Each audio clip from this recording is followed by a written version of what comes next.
Bismillahirrahmanirrahim. Assalamualaikum warahmatullahi wabarakatuh.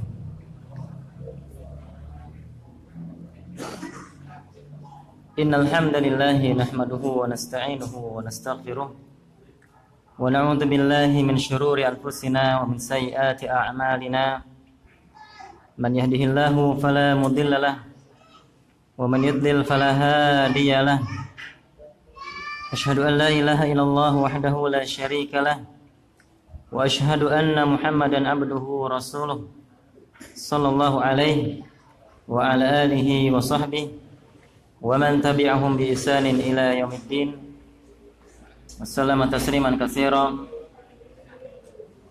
Amma ba'du, fa inna asdaqal hadithi kitabullah wa khairal hadi hadi Muhammadin sallallahu alaihi wasallam wa syarrul umuri muhdatsatuha fa inna kulla muhdatsatin bid'ah wa kulla bid'atin dhalalah wa kulla dhalalatin finnar. Ma'asyiral ikhwan wal akhwat rahimani wa rahimakumullah. Alhamdulillahirabbil alamin, kita bersyukur kepada Allah Subhanahu wa taala pada malam hari ini kita bisa melanjutkan kembali kajian kita terhadap kitab Syarah Thalatsatil Usul, penjelasan tentang 3 landasan utama yang wajib diketahui diilmui oleh setiap muslim dan muslimah. Dan kita sampai kepada ucapan muallif rahimahullah taala, al-martabatu tsaniyah al-iman, tingkatan yang kedua yaitu iman. Wa huwa bid'un wa sab'una syu'bah. Dan iman itu ada 70 sekian cabang. Jadi bid'un itu dalam bahasa Arab bilangan 3 sampai 9. Ya, jadi 73 itu bisa bid'un wa sab'un syu'bah, 70 sekian cabang. Di sini bisa 73 sampai 79 cabang. Dalam riwayat lain bid'un wa sittuna syu'bah, 60 sekian cabang. Fa'a'laha qawlu la ilaha illallah wa adnaha imatatul adza 'anit thariq. Yang tertinggi, di cabang yang tertinggi dari iman itu adalah ucapan la ilaha illallah, ucapan tauhid, kalimat tauhid. Tidak ada ilah, tidak ada sesembahan yang hak, yang benar selain Allah. Dan yang paling rendah tingkatan atau cabang yang paling rendah dari keimanan itu, dari cabang-cabang keimanan itu adalah menyingkirkan gangguan dari jalan. Itu setiap yang mengganggu orang yang melewati jalan, orang yang lewat jalan terganggu, apakah itu pohon yang tumbang, ataukah ranting, ataukah duri, pecahan kaca, atau bahkan kata Syekh Muhammad bin Shalih Al-Utsaimin sampah. Ya, yang mana sampah ini kan terkadang baunya, ya, minimal sampah itu yusiun nazar, mengganggu pandangan. Banyak kita ini udah ngaji, jangan buang sampah sembarangan. Ini cerminan. Ya, apakah seorang muslim yang baik ketika dia buang sampah sembarangan? Tentu tidak. Bukan perangai yang baik kan? Maka mari kita jaga kebersihan. Jangan kita buang sampah sembarangan. Karena ini menyingkirkan gangguan dari jalan, itu cabang iman yang paling rendah. Bagaimana kita justru mendatangkan gangguan yang kita buang sembarangan. Ini hal yang remeh, dianggap kecil kan? Tapi ini menunjukkan iman seorang. Nah, makanya kalau kita makan permen, bungkusnya simpen dulu di kantong lah, kalau nggak ada kotak sampah. Sampai ketemu, kita buang. Jangan udah ngaji tahunan tapi kalau sampah buang sembarangan. Subhanallah. Ya. Wal haya'u syu'batun minal iman, dan malu itu salah satu cabang dari keimanan. Nah, ini ucapan mu'alif ini diambil dari hadis, dari teks hadis. Ya, riwayat Bukhari dan Muslim. Dan Rasulullah sallallahu alaihi wasallam menyebutkan malu itu satu cabang dari keimanan. Ini penegasan tentang pentingnya rasa malu. Tentang pentingnya rasa malu, bahwa kaitannya sangat erat sekali dengan keimanan. Orang yang malu, orang yang beriman kepada Allah, dia akan merasa malu. Dia memiliki rasa malu. Malu untuk berbuat maksiat, malu untuk melanggar. Ya, ketika Rasul mengatakan yang tertinggi, cabang yang tertinggi adalah ucapan la ilaha illallah, yang paling rendah menyingkirkan gangguan dari jalan, beliau menyebutkan dan malu termasuk cabang keimanan. Nah, di sini apa? Ada penekanan tentang masalah rasa malu ini. Dan memang subhanallah ya, makin kesini orang makin nggak punya rasa malu. Ya. Kaum muslimah nggak pakai jilbab keluar nggak malu, ya. Padahal melanggar perintah Allah Subhanahu Wa Taala. Ya. Jadi sudah hilang rasa malu. Padahal sangat erat kaitannya dengan keimanan. Ya. Orang Islam joget-joget nggak malu, ya, nggak malu. Joget-joget nggak malu. Padahal subhanallah itu sangat jauh dari muru'ah, dari kewibawaan seorang. Itu para ulama sampai menyebutkan penuntut ilmu itu, ya, penuntut ilmu di zaman dahulu itu sampai makan di pinggir jalan aja jadi mengurangi kewibawaan, yang nggak layak. Penuntut ilmu agama dia makan di pinggir jalan, itu dulu aib sekali dulu. Ya, kalau kita ya biasa ya, udah emang di jalan-jalan emang tendanya.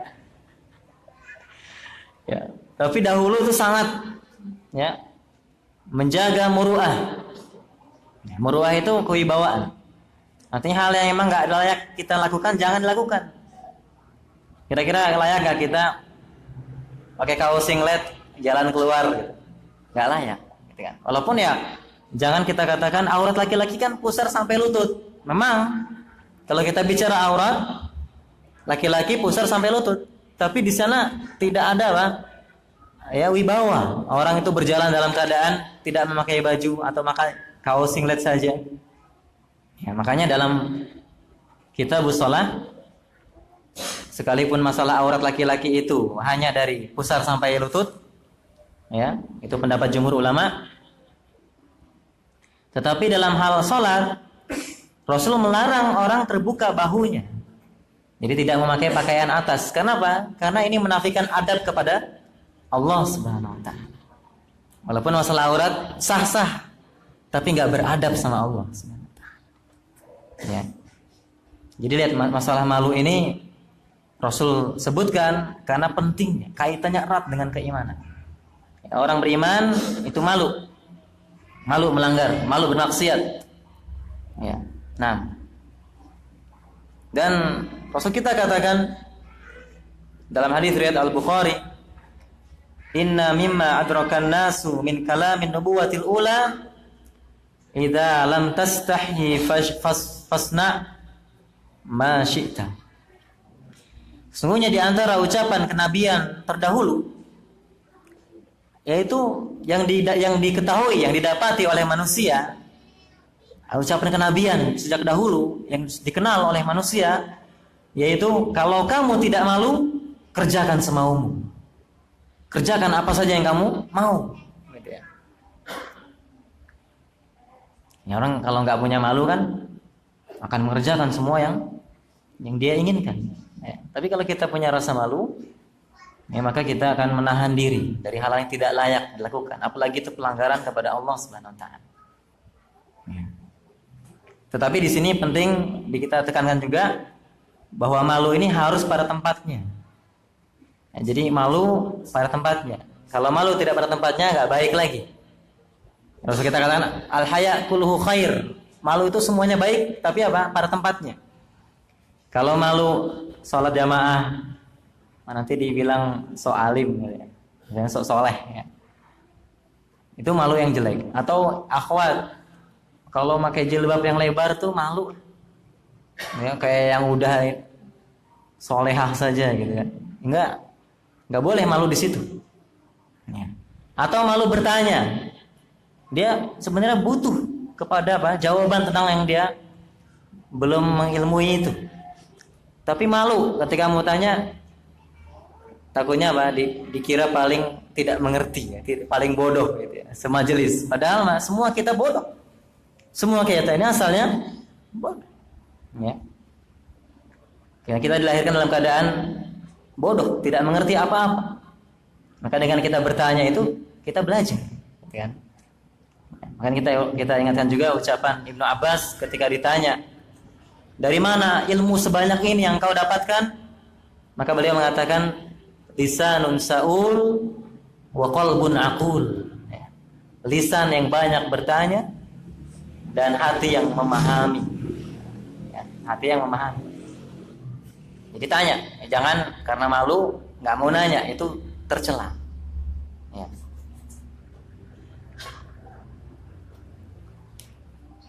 Dan di sini setelah beliau mengatakan tingkatan yang kedua iman yaitu 70 sekian cabang. Yang tertinggi adalah ucapan la ilaha illallah, yang paling rendah menyingkirkan gangguan dari jalan, dan malu adalah salah satu cabang dari keimanan. Beliau katakan wa arkanuhu sittah. Rukun-rukunnya 6. Nah, bagaimana tadi dikatakan iman 70 sekian cabang. Kemudian iman rukunnya 6. Nah, dijelaskan oleh Syekh Muhammad bin Shalih Al-Utsaimin rahimahullah taala, yaitu iman, rukun iman itu 6, kaitannya iman dengan akidah. Karena definisi iman menurut Ahlussunnah wal Jamaah, iman itu mencakup 3. Ya, i'tiqadun bil qalb, wa qaulun bil lisan, wa amalun bil jawarih. Ya. Keyakinan dengan hati, ucapan dengan lisan, dan amal dengan anggota badan. Nah, ini mencakup semua 3 ini. Jadi iman itu mencakup keyakinan, ucapan, dan amalan anggota badan. Ya.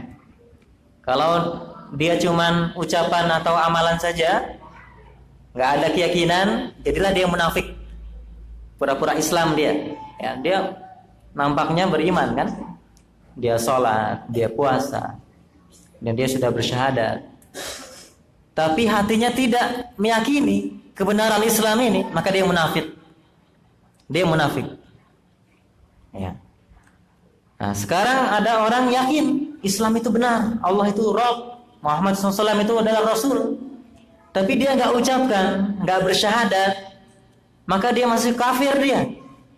Karena syarat masuk Islam diucapkan dengan syahadat. Ya.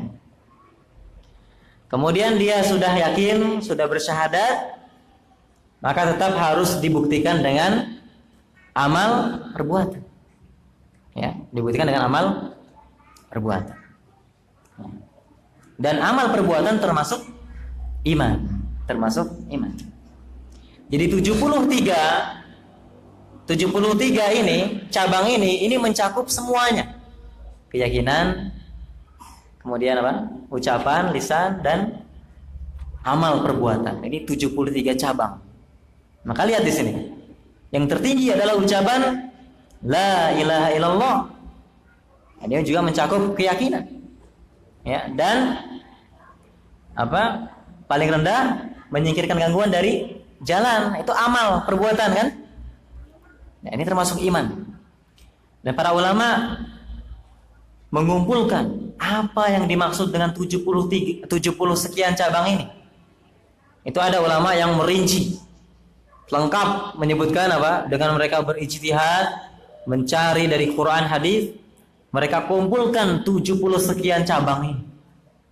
Ya, ucapan jujur, menolong, ya kan?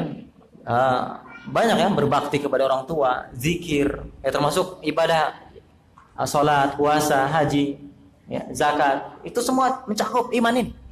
Jadi ada ulama yang merinci sampai melangkahkan kaki ke masjid, menyempurnakan wudu. Itu semua dimasukkan. Ya, karena semua termasuk keimanan. Ya, sebagaimana Allah SWT menyebutkan salat sebagai iman dalam surah Al-Baqarah ayat 143, Allah katakan, "Wa ma kana Allahu liyudhi'a imanakum." Dan Allah tidaklah menyia-nyiakan iman kalian. Ini ayat ini terkait dengan apa? Dikatakan oleh para mufassirun, yaitu iman kalian maksudnya salat kalian. Salat kalian ke Baitul Maqdis. Itu ketika turun ayat perintah untuk ya memalingkan Ka'bah dari Baitul Maqdis ke Masjidil Haram. Ya. Maka orang-orang Yahudi kan mengejek orang Islam. Lalu bagaimana salatnya dahulu menghadap Baitul Maqdis? Berarti enggak benar, berarti sia-sia. Kalau sekarang menghadapnya ke Masjidil Haram, ya. Diejek oleh orang-orang Yahudi. Maka turunlah ayat Allah, Allah tidak menyia-nyiakan iman kalian. Maksudnya apa? Salat kalian. Maka di sini lihat, salat dikatakan sebagai iman.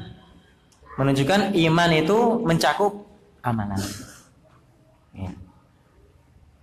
Adapun rukun iman itu 6, ini kaitannya dengan i'tiqad bil qalb. Keyakinan dengan hati, pokoknya ada 6 ini. Jadi pokok akidah Islamiyah, akidah Islam pokoknya 6. Iman kepada Allah, al-iman billahi wa malaikatihi wa kutubihi wa rusulihi wal yaumil akhir, wal iman bil qadari khairihi wa syarrih. Ya. Iman kepada Allah, para malaikat, kitab-kitab, rasul-rasul, hari akhir, iman kepada takdir yang baik maupun yang buruk. Ya. Ini pokok keimanan. Nanti bercabang dari pokok ini keimanan yang lainnya. Ya, bercabang lagi nanti akidah itu. Ya, tentang iman kepada hari akhir mencakup iman kepada azab kubur, nikmat kubur, fitnah kubur, tentang padang mahsyar, kebangkitan, sangkakala. Jadi akan rentetannya ya, hisab, sirat, ini cabang dari pokok keimanan ini. 6 pokok keimanan ini. Ya, terkait dengan akidah. Ya. Maka di sini mulai disyarah oleh Syekh Muhammad Shalih Al-Utsaimin, wa arkanuhu sittah an tu'mina billah. Rukunnya 6. Rukun iman itu 6, yaitu yang pertama beriman kepada Allah. Al-imanu billah. Nah, kata beliau, al-imanu billah yatadammanu arba'ata umur. Jadi rukun iman kita ini, iman kepada Allah, ini mencakup 4 perkara. Mencakup 4 perkara. Yang pertama, kita beriman kepada Allah, yaitu kita beriman dengan adanya Allah. Allah itu ada. Yang kedua, bahwa Allah, kita beriman kepada Allah, yaitu kita beriman dengan rububiyahnya. Apa rububiyah itu? Ya, bahwa kita ini mengesahkan Allah, bahwa Allah satu-satunya yang mencipta, satu-satunya yang memiliki, satu-satunya yang mengatur, yang memelihara, yang memberi rizki, yang mematikan, yang menghidupkan. Semua itu hanya Allah Subhanahu wa taala. Ini ya, tercakup dalam keimanan kita kepada Allah. Al-imanu billah, beriman kepada Allah. Jadi yang pertama, beriman adanya Allah, ya, biwujudillah. Yang kedua, iman dengan rububiyah Allah, bahwa Allah saja, bahwa kita hanya mengimani Allah satu-satunya yang mencipta. Tidak ada pencipta selain Allah. Tidak ada pemilik semua ini selain Allah. Tidak ada yang mengatur selain Allah. Ya, jadi jangan sampai orang dia mengatakan rukun iman ada 6, beriman kepada Allah. Tapi dia mengatakan apa? Semua agama benar. Semua agama sama, masing-masing jalannya. Gimana kita membenarkan dia beribadah kepada Yesus? Ini beribadah kepada patung, ya. Dewa-dewa. Ya. Hanya Allah, hanya satu. Hanya satu. Yang mencipta ini hanya satu, ya. Yang mencipta kita, mencipta jagat raya ini hanya satu, Allah Subhanahu wa taala. Ini tercakup dalam ucapan kita al-imanu billah. Yang ketiga, iman dengan uluhiyah Allah. Bahwa Allah satu-satunya yang berhak untuk kita ibadahi. Ini tercakup dalam iman kepada Allah. Jadi kalau ada orang dia masih beribadah kepada selain Allah, belum benar imannya. Hafal sih hafal. Nih, kalau hafal anak TK pun hafal. Rukun iman ada 6, ya. Tapi buktinya mana? Kalau dia masih beribadah kepada selain Allah, masih berbuat kesyirikan, masih meyakini ada selain Allah yang bisa mendatangkan manfaat, mendatangkan madarat, oh masih punya penglaris dia, berarti dia mengharap kepada selain Allah. Masih panggil pawang hujan dia, masih meyakini kesialan karena benda-benda, ya. Sampai kemarin tuh ada yang nge-share apa itu, ya, kalau lagi hamil atau lagi apa itu, ya, ibu itu ngaduk-ngaduk beras, ambil apa itu, ingat sama anak gitu kan, sampai doa. Ini apa kaitannya sama beras? Nggak boleh, nggak mengkait-kaitan sesuatu yang nggak ada dalilnya, nggak boleh. Ini termasuk al-qaul 'ala Allah bi ghairi ilm. Jadi keyakinan yang tidak ada keterangan dari Allah dan Rasulnya, termasuk berbicara tentang Allah atau terhadap Allah tanpa ilmu, dosa besar. Kita meyakini angka 13 sial, ya, atau kalau ada kupu-kupu pertanda datang tamu, ya. Kalau nabrak kucing, ini sial, misalnya. Ini keyakinan ini berkata tentang Allah tanpa ilmu, dosa besar. Ya, siapa? Ya. Siapa yang mendatangkan madarat, mendatangkan manfaat selain Allah SWT? Dan Allah tidak mengkaitkan itu dengan angka 13. Tidak mengkaitkan itu dengan suara-suara burung, suara-suara hewan, ya, dengan apa yang dilihat, didengar. Tidak, ya. Hati-hati, itu bisa merusak keimanan. Karena iman cakupannya 4. Iman dengan adanya Allah, iman bahwa Allah itu satu-satunya pencipta, pemilik, pengatur, pemberi rizki, ya, dan semuanya perbuatan Allah itu. Kemudian iman satu-satunya yang berhak untuk kita ibadahi. Kita berikan apa? Ibadah kepadanya, rasa takut, rasa harap, tawakal, berserah diri, itu hanya Allah Subhanahu wa taala. Dan yang keempat, cakupan iman kepada Allah, yaitu kita beriman dengan asma wa sifat, bahwa Allah satu-satunya yang memiliki al-asma al-husna, nama-nama yang terbaik, nama-nama yang terindah. Dan Allah satu-satunya yang memiliki al-sifat al-ulya, atau al-ula, sifat-sifat yang tertinggi, ya. Ya. Ini cakupan iman kepada Allah. Ada berapa tadi? Ada berapa? Ada 4. Iman dengan adanya Allah, iman rububiyah, tentang rububiyah Allah, yaitu Allah satu-satunya yang mencipta, memiliki, mengatur. Yang ketiga, iman bahwa Allah satu-satunya yang berhak untuk diibadahi, diserahkan segala bentuk ibadah, ketundukan, rasa cinta yang disertai dengan ketundukan hati, itu hanya Allah yang berhak. Yang keempat, Allah satu-satunya yang memiliki al-asma al-husna was sifat al-ula. Nah, saya menjelaskan, ya, dalil-dalil akan adanya Allah itu dalil fitrah, dalil akal, ya, dalil, ya, syar'i, ya, dalil syar'i. Kemudian dalil hissi. Hissi itu yang bisa diindra. Jadi dalilnya banyak, ya. Tapi mungkin lebih tepatnya di sini dalil akan adanya Tuhan, ya, Tuhan. Karena kalau kita rinci, kita mengetahui Allah sebagai ilah dengan wahyu. Dengan wahyu, Al-Qur'an, hadis, ya kan? Adapun fitrah dan akal, ya, maka dia menunjukkan kepada adanya Tuhan. Makanya kenapa ada yang menyembah matahari? Kenapa ada yang menyembah batu? Karena mereka yakin adanya Tuhan. Tapi salah, tersesat jalan. Ya. Artinya mereka menganggap bahwa matahari itulah yang ya Tuhan, ya, sebagai Tuhan. Ketika datang melihat matahari bercahaya, gitu kan? Ya itu tentunya dihiasi oleh syaitan. Dihiasi oleh syaitan seperti Malikatus Saba dan rakyatnya itu. Bilqis, ya, dan rakyatnya sebelum masuk Islam kan menyembah matahari. Ya, menyembah matahari. Ya. Jadi dalil secara fitrah, setiap makhluk itu sudah difitrahkan dia beriman adanya pencipta. Ya. Pasti dia ada yang diagungkan, pasti. Ya, secara fitrah dia.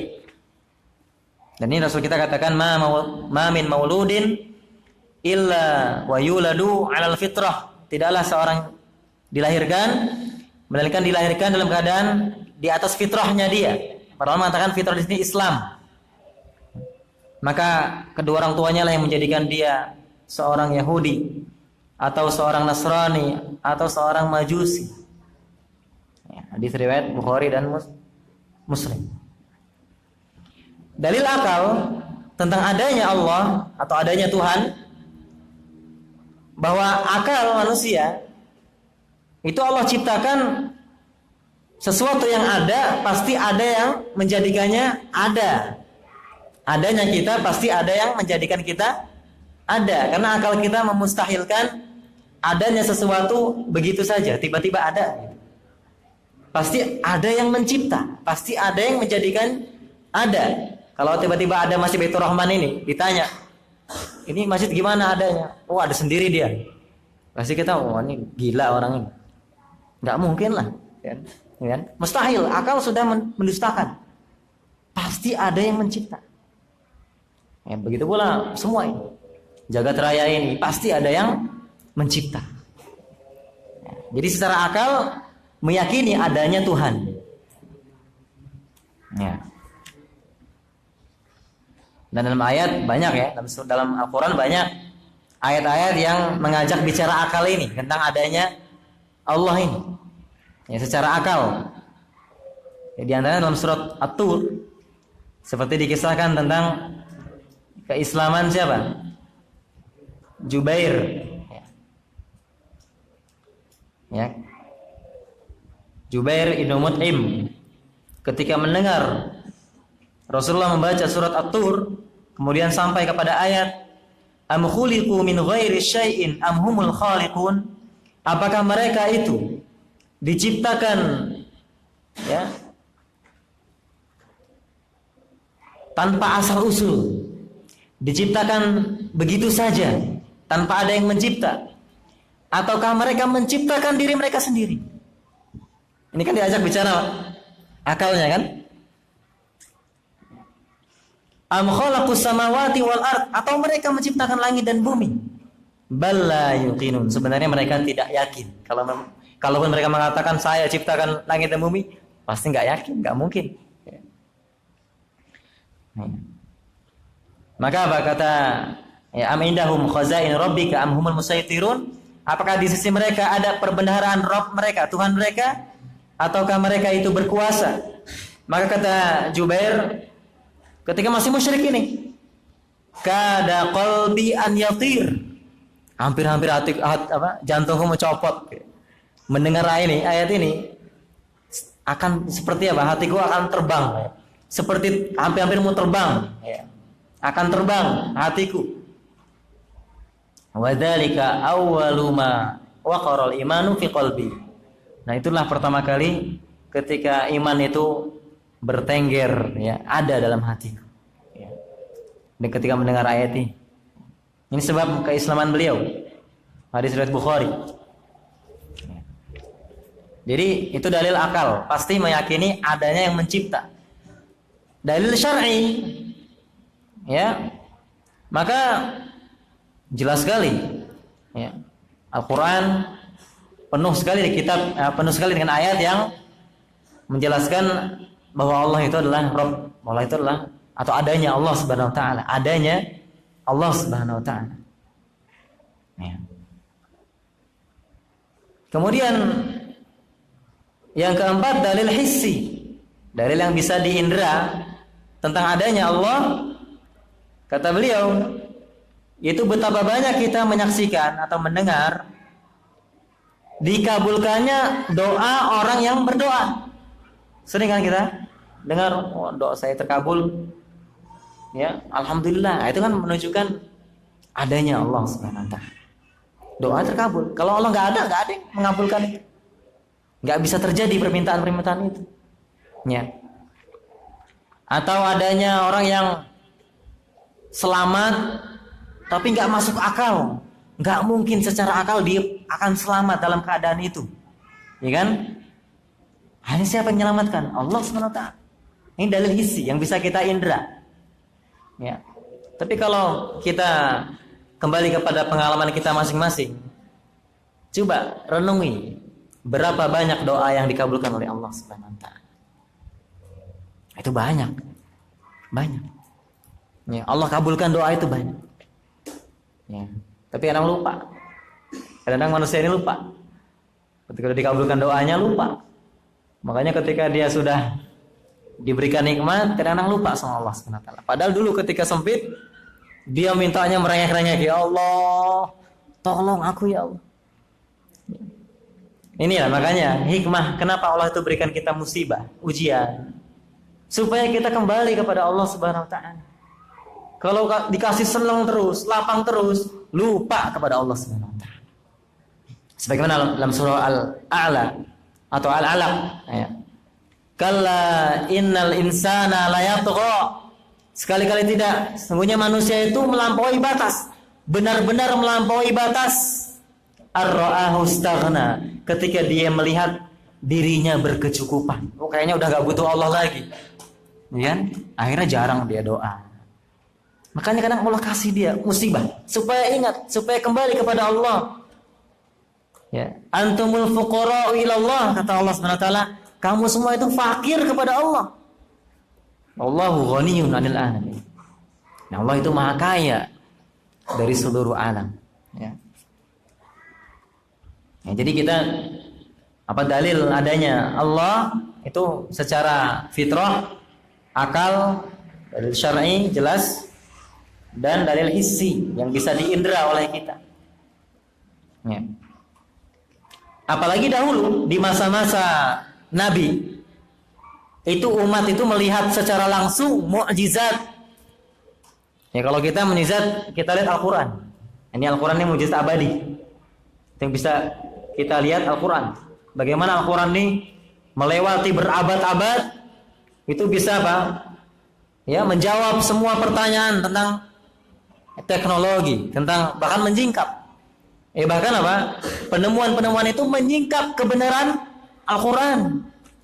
Itu udah Allah sendiri yang mengatakan, kami akan nampakkan, akan kami perlihatkan, ya, kebenaran Al-Quran ini di seluruh penjuru bumi, ya. Sampai mereka benar-benar meyakini Al-Quran ini benar-benar kebenaran, ya. Itu yang pernah kita singgung kan. Ada tim dari Arab Saudi, mereka buat tim mendatangi ilmuwan-ilmuwan itu seluruh dunia, ilmuwan Amerika, ilmuwan Jerman, Jepang, semua ilmuwan itu, ya tidak semua, maksudnya sebagian ilmuwan itu didatangi. Ya. Kemudian ditanya tentang kaitannya apa yang mereka kuasai bidang itu. Ilmuwan besi ditanya, bagaimana masalah besi itu? Oh, besi itu kekuatannya dahsyat.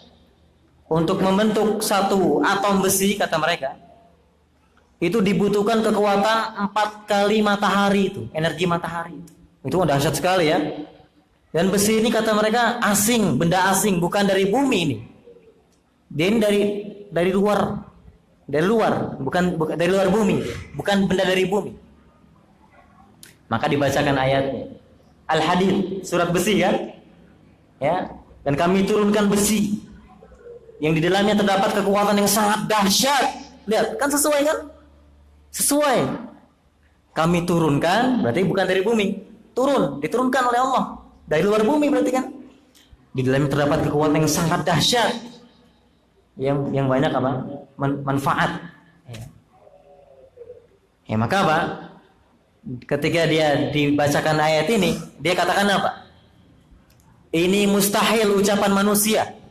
Ketika dia mengetahui Quran ini 14 abad. Karena pengetahuan ini baru ditemukan beberapa abad sebelum ini. Gak mungkin Rasul ini bicara masalah besi kok sesuai dengan penemuan ini. Ya kan? Dia sudah meyakini apa? Ini bukan ucapan manusia. Lalu apa ditanya? Kalau begitu apa engkau beriman kepada Al-Quran? Tidak. Kadang-kadang orang tuh sombongnya luar biasa. Sudah tampak bukti, tapi masih juga gak beriman. Ya, kalau ini bukan ucapan manusia, ucapan siapa? Ya kan? Begitu juga ilmuwan tentang gunung. Dulu orang menyangka gunung itu tumpukan di atas tanah, tumpukan tinggi gitu. Ya, ternyata setelah mereka teliti, gunung itu mencengkeram bumi seperti pasak, gitu kan? Dan itu fungsinya supaya bumi stabil. Ke dalam itu, gunung itu ke dalam. Ya. Itu dibawakan ayatnya, kami jadikan gunung-gunung sebagai pasak. Ya, wal jibala autada. Ya, lihat kesesuaian. Tentang laut, apa Nabi itu pernah berlayar pertemuan dua laut yang nggak saling bercampur itu. Ya, mungkin lihat di videonya itu kan, nggak bisa bercampur antara air tawar dan asin itu. Ya, itu sudah disampaikan oleh Rasul melalui wahyu Allah Subhanahu wa taala. Padahal Rasul bukan pelaut. Rasul bukan pelaut. Ya. Apa Rasul ada riwayatnya berlayar? Enggak ada. Pernah enggak Rasul berlayar? Ada enggak riwayat? Enggak ada. Ditanya tentang laut ada, ditanya, ya. Tentang janin, itu masuk Islam itu. Dokter Amerika itu masuk Islam, bahkan jadi dai dia. Ketika dia melihat Al-Quran ini bahasa sederhana mengungkapkan tentang suatu hal yang rumit sekali. Proses janin itu, perkembangan janin itu, ya, beriman dia, alhamdulillah, dan menjadi dai dia. Ya. Ini menunjukkan apa? Bukti kebenaran, ya. Bahwa Al-Quran sebagai mujizat yang bisa kita lihat, makanya kita baca, kita hafalkan, kita kaji. Ya, jangan Ramadan saja. Ramadan lewat semangat Qur'annya hampir tiap hari mungkin, atau tiap hari kadang-kadang nggak dibaca, ini bahaya. Ya, harus baca Quran tiap hari baca Quran, minimal berapa ayat baca. Ya, jangan tiap Jumat aja kahfian, itu kadang-kadang nggak selesai juga. Ya kan? Baca Al-Quran, baca. Ya. Kemudian lihat, kalau di zaman Nabi itu mereka melihat mukjizat Nabi banyak sekali. Paling banyak Nabi itu mukjizatnya. Di antaranya apa? Terbelahnya bulan. Terbelahnya bulan. Iqtarabatis sa'atu wan syaqqal qamar. Dalam surah Al-Qamar, telah dekat hari kiamat dan terbelah bulan. Telah terbelah bulan. Ini hadis ini tentang terbelahnya bulan mutawatir, hadis yang sahih, mutawatir, banyak para sahabat yang meriwayatkan, bahkan hampir ijma. Hanya dinukil satu yang menyelisih, yaitu Atha, yang dia memandang bulan terbelah itu jauh gitu ya, dari seperti nggak masuk akal gitu kan. Ya, jadi beliau mengatakan terbelah nanti pada hari kiamat. Padahal semua ulama ya itu mengatakan apa? Benar-benar telah terjadi sebagaimana riwayat-riwayat yang ada, yaitu mutawatir sahih. Sebagaimana kata Ibnu Mas'ud, Insyaqal qamaru ala ahdi Rasulullah SAW, ya, bulan terbelah di masa Rasulullah SAW. Firqatain, sampai menjadi dua. Firqah fauqa jibal, fauqal jabal, satu bagian di atas gunung, satu bagian di bawahnya. Ya, gunung terlihat seperti apa? Puncaknya itu di antara belahannya itu.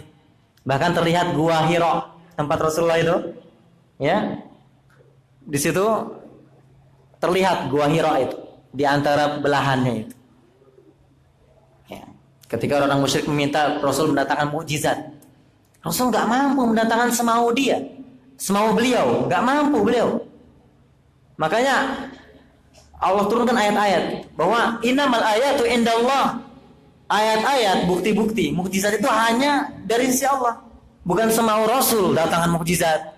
Musa juga, Musa belah laut itu dengan perintah Allah, bukan tongkat sakti sebarang aja. Ini laut terbelah jadi ular, enggak. Ini perintah Allah, lemparkan tongkatmu jadi ular, bukan Musa sendiri jadi ular semaunya, enggak. Ya. Begitu pula Nabi SAW, beliau nggak mampu ketika diminta untuk mendatangkan mukjizat, nggak mampu beliau. Sampai akhirnya ya udah, kata orang musyrik, nggak perlu ditentukan apa mukjizatnya. Akhirnya Allah ya belah itu bulan. Ya. Kata mereka apa? Ketika bulan terbelah itu, Rasul mengatakan ishadu, saksikanlah. Ya. Mereka mengatakan apa? Sihir Muhammad SAW telah meluas. Kuat sekali, kan? Sangat kuat. Ya. Kata mereka apa? Kalau ini sihir, tentu ini hanya kita lihat di sekitar kita saja. Orang-orang yang jauh nggak melihat ini. Kita tunggu orang yang dari kabilah dagang itu. Kita tunggu, apakah mereka melihat terbelahnya bulan? Ketika datang, ditanya, apakah kalian melihat bulan terbelah? Ya, kami melihat bulan terbelah. Nah, mereka mengatakan apa tadi? Sihir Muhammad SAW telah meluas. Kira bukan hanya sekitar situ aja, udah meluas. Mereka minta bukti, mukjizat, ketika datangkan nggak beriman juga. Jadi nggak semua orang itu memang bisa menerima kebenaran. Makanya kalau kita ini khutbah Jumat atau kajian seperti ini, ada orang yang nggak nerima, itu wajar. Nabi yang jelas-jelas mukjizat aja nggak beriman. Apalagi kita nggak ada mukjizat, ustaz-ustaz ini. Cuman bawain dalil, ayat, hadis. Ya, paling-paling disebut apa? Ustaz Wahabi itu. Ya, apalagi kita nggak ada mukjizat. Wajar kalau orang kadang-kadang nggak sombong, nggak menerima kebenaran. Tapi kita itu jangan menjadi orang yang sombong, kan? Wallahu a'lam. Mungkin azan dulu ya. Silakan azan. Udah masuk?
Bismillahirrahmanirrahim. Alhamdulillahirabbil alamin. Allahumma shalli wa sallim ala nabiyyina Muhammadin wa ala alihi wa sahbihi ajma'in. Amma ba'du. Sampai sini mungkin ada yang ingin ditanyakan terkait bahasan kita atau yang lainnya.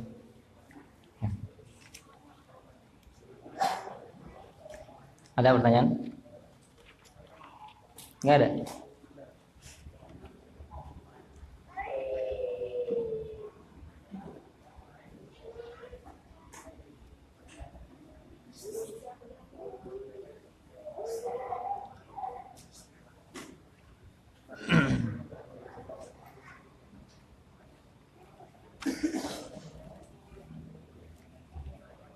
Atau kita teruskan sedikit, ya.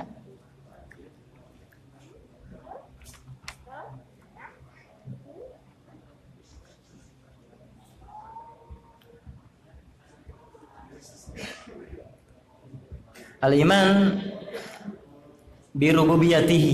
Jadi iman tentang adanya Allah Subhanahu wa taala. Nah, sekarang iman bahwa Allah satu-satunya Rabb, satu-satunya yang mencipta, memiliki, mengatur, memerintah. Ya, karena memerintah itu haknya Allah Subhanahu wa taala. Ya, maka tidak boleh seorang itu merintah bertentangan dengan perintah Allah Subhanahu wa taala.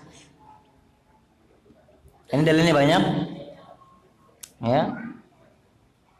Dalilnya banyak sekali masalah apa? Rububiyah Allah Subhanahu wa taala. Di antaranya apa? Apa yang kita baca, alhamdulillahirabbil alamin. Segala puji bagi Allah, Rabb seluruh alam. Ya, jadi Rabb itu pencipta, pengatur, yang memiliki. Al-alamin itu semua selain Allah. Semua selain Allah itu alam, alamin. Maka Allah Rabb-nya seluruh alam. Ya. Kan cuma dua kan? Allah dan selain Allah. Maka semua selain Allah ini adalah alam. Ya. Allah adalah Rabbul alamin.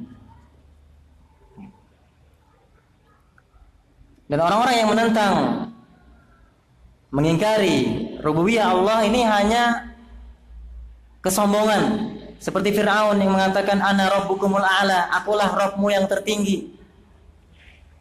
Ini hanya kesombongan. Sebagaimana Allah katakan wajahadu biha wastayqanatha anfusuhum zulman wa 'uluwa.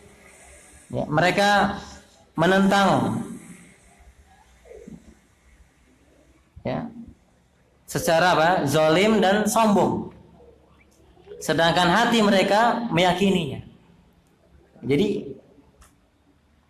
Fir'aun pun meyakini ya kebenaran Allah Subhanahu wa taala, tetapi sombong. Tetapi apa? Sombong. Sehingga apa? Mengatakan aku adalah Rabbmu yang tertinggi. Makanya Musa mengatakan kepada Fir'aun, laqad alimta ma anzala haula illa rabbus samawati wal ard basair. Ya. Wa inni la azunnuka ya Fir'aun masbura. Sungguh engkau mengetahui bahwa tidaklah yang menurunkan bukti-bukti itu, mukjizat-mukjizat itu. Tentang apa? Bercahaya tangan Musa itu ketika dari kantungnya. Dari sakunya dikeluarkan bercahaya.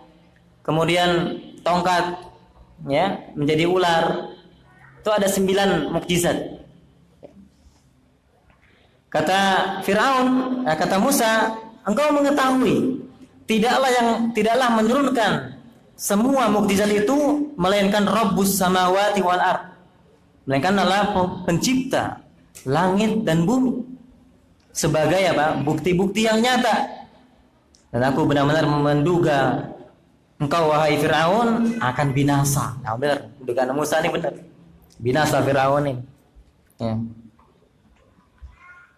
Nah, bahkan orang-orang musyrik dahulu pun mereka meyakini rububiyah Allah Subhanahu wa taala. Inilah Allah kisahkan kan, Allah bawakan.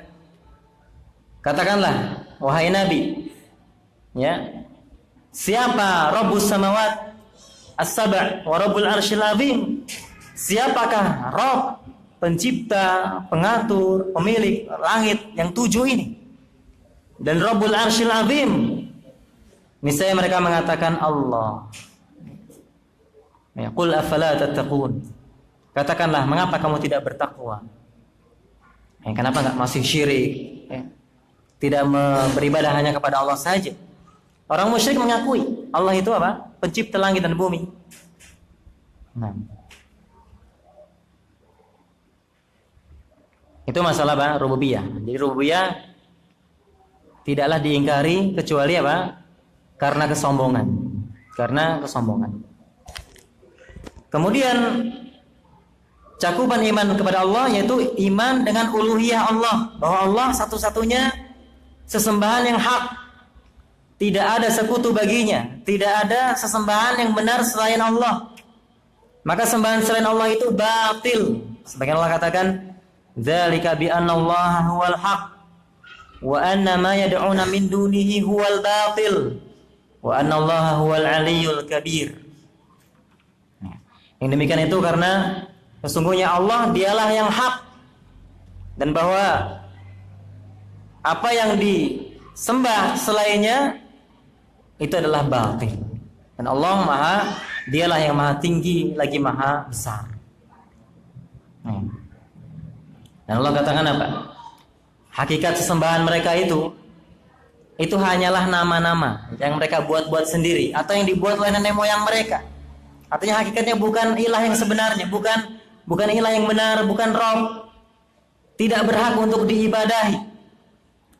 In hiya illa asma'un sammaitumuha antum wa aba'ukum ma anzalallahu biha min sultan. Tidak lain berhala-berhala itu, sesembahan-sembahan selain Allah itu hanyalah nama-nama yang kamu buat-buat. Ya, atau bapak-bapak kamu. Tidaklah Allah menurunkan sedikit pun keterangan terhadap tentangnya. Ya. Itu yang masalah uluhiyah Allah Subhanahu wa taala. Kemudian masalah asma wa sifat. Ya, cakupan iman kepada Allah beriman dengan nama-nama Allah dan sifat-sifatnya. Ya. Dan bagaimana kita mengimani nama-nama Allah dan sifat-sifatnya? Yaitu apa? Kita menetapkan apa yang Allah tetapkan bagi dirinya dalam Al-Quran atau yang ditetapkan oleh Rasulnya dalam hadis-hadisnya, ya, tentang nama-nama Allah dan sifat-sifat Allah, ya. Dengan apa? Bentuk yang layak, ya, artinya dalam hal dengan cara yang layak. Itu apa maksudnya? Tidak kita ubah-ubah, tidak ditiadakan, tidak dinafikan, tidak pula dibagaimanakan. Ditanya bagaimana Allah beristiwa di atas arsy, bagaimana pendengaran Allah, tidak ditanya. Enggak boleh kita seperti itu. Karena para sahabat tidak ada yang bertanya, karena enggak ada yang tahu. Mau tanya ke siapa juga enggak ada yang tahu. Hakikatnya bagaimana? Ya, makanya Imam Malik ketika datang orang yang bertanya, bagaimana Allah beristiwa di atas arsy? Maka beliau sampai bercucuran tuh keringatnya. Sampai kaget gitu ya. Kok ada pertanyaan semacam ini? Pertanyaan yang baru gitu ya. Sampai beliau tundukkan kepalanya. Kemudian beliau angkat, ya, beliau katakan apa? Istiwa itu maklum, diketahui. Istiwa ya artinya tinggi. Tinggi. Ala wartafa. Dalam bahasa Arab istiwa itu ya tinggi. Ya kan? Kemudian wal kaifu majhul. Adapun bagaimana istiwa enggak diketahui. Allah enggak turunkan ilmunya kepada kita. Bagaimana istiwanya Allah? Wal imanu bihi wajib. Beriman dengan Allah itu beristiwa di atas arsy wajib. Kenapa? Karena Al-Qur'an mengatakan demikian. Kalau kita mengingkari Allah enggak bersemayam di atas arsy, itu kafir kepada Al-Qur'an. Al-Qur'an mengatakan Ar-Rahmanu 'alal 'arsy istawa. Dalam 7 tempat, dalam 7 tempat Allah mengatakan tentang masalah ini. Ya, tsumma stawa 'alal 'arsy, kemudian dia beristiwa di atas arsy. 7 tempat Allah mengatakan tentang istiwa ini. Kalau orang menafikan ini, kafir dia. Ya, karena dia mengingkari apa? Al-Qur'an.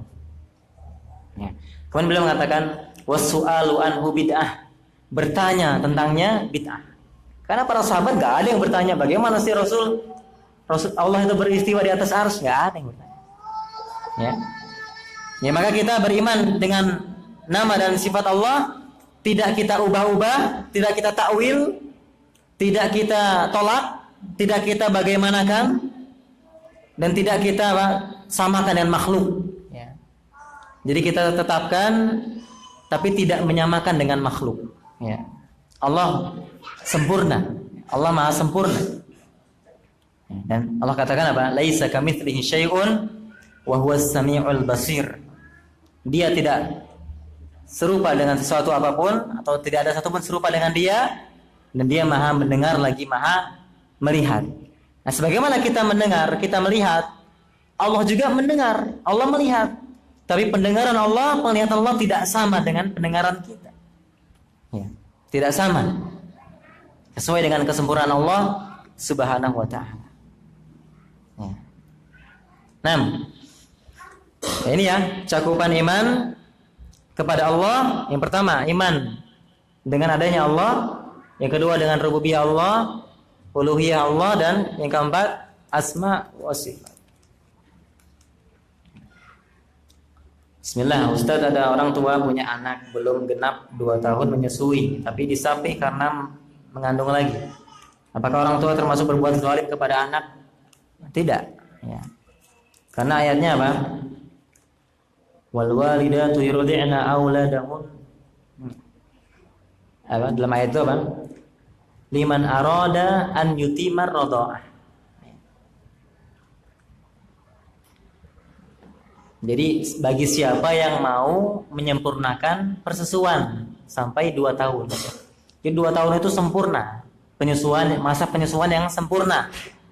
Itu yang sempurna. Allah katakan bagi siapa yang mau menyempurnakan, berarti boleh. Ya, apalagi karena alasannya kuat kan, mengandung lagi dia.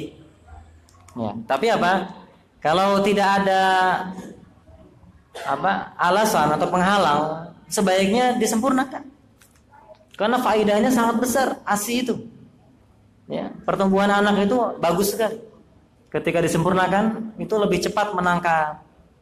Ya, dengan izin Allah Subhanahu wa taala itu lebih bagus daripada susu sapi. Manusia kok dikasih susu sapi. Ya, sapi makan rumput. Kita makan nasi. Beda. Ya, bahkan susu sapi itu lebih sulit dicerna daripada susu kedelai. Begitu ya katanya. Susah. Ya. Ya. Bukan berarti saya nyuruh susu kedelai ini, bukan. Tetapi apa? Tetap ASI itu yang terbaik. Ya Allah sudah siapkan itu kan untuk anak. Ya kan? Allah sudah jadikan wanita itu mengandung. Kemudian Allah siapkan untuk perkembangan anak itu dengan ASI. Ya. Ketika belum bisa makan nasi, belum ada giginya, Allah siapkan susu. Ya, subhanallah. Jadi boleh ya, tidak berdosa, tidak zalim. Ya, tapi kalau nggak ada penghalangnya, ya ini pun hak anak. Ya, kalau nggak ada penghalangnya, maka sebaiknya disempurnakan. Ada lagi pertanyaan? Silakan. Duduk, bersandar.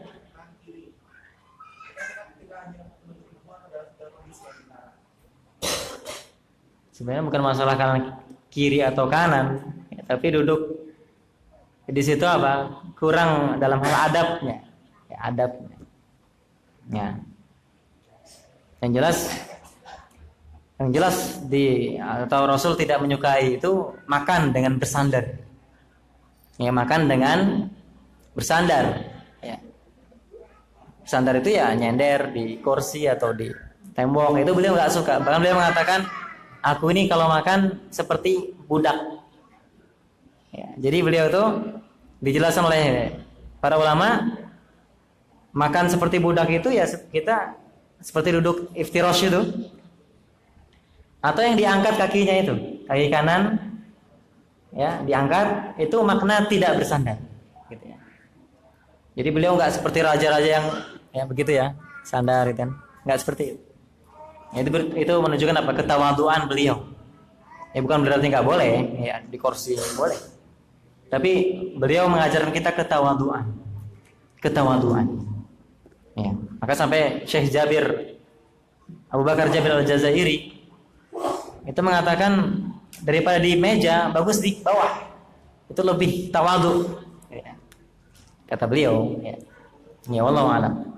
Tapi masalah tadi dengan tangan kiri sama dengan tangan kanan juga menafikan adab. Ya, memang kita ini ya para ulama itu memang sangat menjaga adabnya ketika menuntut ilmu. Ya, nggak ngobrol, ya, disimak. Nah,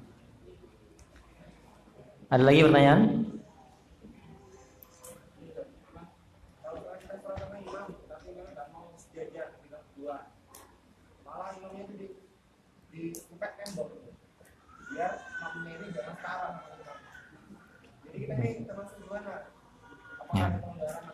Ya memang masalah ketika imam dan makmum itu dua orang, ya. Makmumnya satu orang, kan dua orang nih berjamaah. Ya memang Rasulullah ketika Ibnu Abbas itu di samping kiri dipindahkan samping kanan. Jadi situ menunjukkan sejajar. Tapi sebenarnya dalam lanjutan hadis itu secara lengkap Ibnu Abbas ternyata mundur sedikit. Karena beliau merasa tidak ya layak sejajar dengan Rasul SAW. Tapi yang Rasul ajarkan itu sejajar, kan? Jadi memang sunnahnya sejajar. Makanya di sini Al-Imam Asy-Syafi'i itu berijtihad, beliau mengatakan praktek Rasul lagi. Tep di sini ayu jalan. Ya. Nah, bagi siapa yang bisa jawab pertanyaan? Ya. Tapi ini satu orang ya, untuk satu pertanyaan satu aja. Jadi kalau bawa istri bayar sendiri satunya ya. Satu porsi. Yang mau makan gratis bisa langsung gratis sana ya kalau masih buka. Pertanyaannya, apa cakupan al-imanu billah, iman kepada Allah Subhanahu wa taala? Tadi kan ada kita sebutin berapa ya? Cakupan makna iman kepada Allah. Itu apa cakupannya? Siapa nih yang mau makan nih? Silakan, Pak. 4.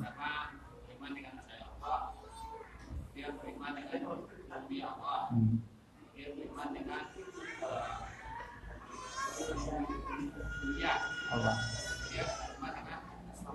Barakallahu fiik. Mumtaz ya. Silakan, Pak. Betul.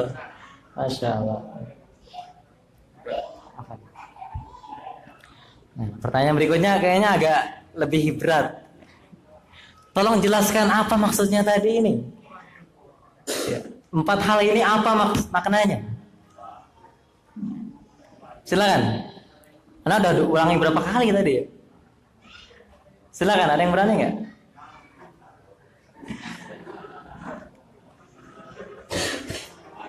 Artinya apa sih iman kita rububiyah Allah itu makanan apa gitu. Dan ini ilmu harus bisa disampaikan lagi kan. Jadi siapa tahu bisa ngajarin istrinya kan, atau yang lain yang keluarganya. Jadi kita beriman kepada Allah itu harus 4 terkumpul. Iman adanya Allah, iman rububiyah Allah, iman dengan uluhiyah Allah, iman dengan asma wa sifat. Itu rububiyah apa maksudnya? Ya kan? Uluhiyah itu apa toh? Ya, apa ya? Ya pokoknya begitu di kajian itu begitu, Ustaz ngejelasin. Ada 4 pokoknya. Ya sekarang apa? Ya. Ayo, siapa yang siap?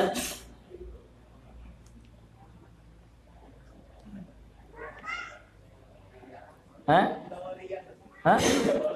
Enggak mau ria. Oh enggak, ini malu yang atau ini alasan syaitan ini. Was-was syaitan ini ya, supaya enggak dapat kebaikan gitu ya. Ayo silakan. Ali. Jelas adanya Allah ya.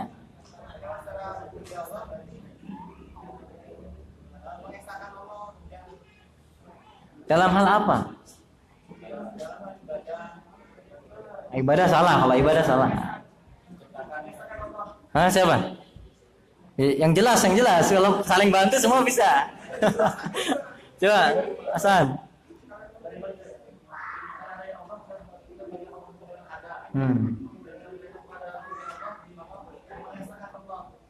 Dalam hal apa? Disembah. Salah. Silakan Mas Oda.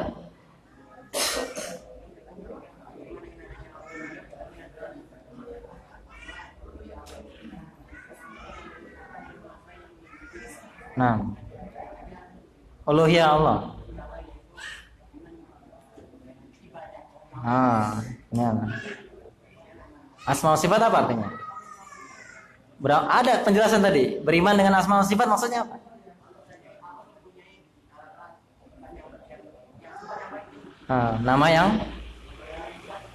Nama yang paling indah. Ya, al-asmaul husna, nama yang terindah, nama terbaik. Nah, jadi jangan sampai ketukar antara rububiyah dan uluhiyah. Rububiyah bahwa Allah pencipta. Uluhiyah Allah satu-satunya yang berhak untuk diibadah. Ini kayaknya faedah duduk di depan ini nih. Silakan, betul. Ya. Nanti kita tunggu voucher dari Mas Wahyu. Insya Allah ya. Baik. Ya, kurang lebihnya mohon maaf ya. Kita sudah sampai pertengahan kitab ya. Mungkin selama kajian ini kita ya tentu banyak kekurangan kan, Anda juga mungkin banyak kesalahan. Mungkin ada kata-kata yang menyinggung ya. Ini minta dimaafkan ya, namanya manusia ya. Kalau ada kesalahan karena minta maaf ya. Wassallallahu ala nabiyina Muhammadin wa ala alihi washabihi ajma'in. Subhanakallahumma bihamdika asyhadu an la ilaha illa anta astaghfiruka wa atubu ilaik. Wassalamu alaikum warahmatullahi wabarakatuh.